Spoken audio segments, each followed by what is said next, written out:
I'm Troy Kirby with My Edmonds News, with a quick look at the 2021 Washington State Legislative Session. Senate lawmakers voted on whether to concur with House amendments to substitute Senate Bill 5066, which would create a standard for a peace officer's duty to intervene when it comes to a fellow officer's actions.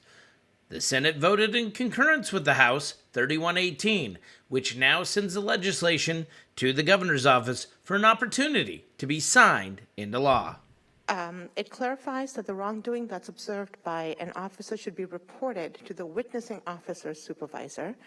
It does also specify that a member of the law enforcement may not retaliate against another officer for reporting if it was done in good faith. It does limit the duty to intervene to general authority peace officers. It does adjust the definition of wrongdoing, and it does clarify that the CJTC is the primary entity responsible for developing the model policy on the duty to intervene.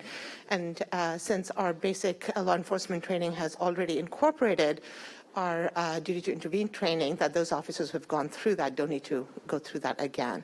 So with these changes, I am recommending that we do concur. Thank you. I think overall they do improve the bill to some degree. So while I agree that we should concur, there's still major issues with the bill, and a law enforcement officer, if they don't follow this exactly and make a mistake, or subject to being decertified. So the punishment is good. The training, there's really not enough time for the training for all the law enforcement folks in the state.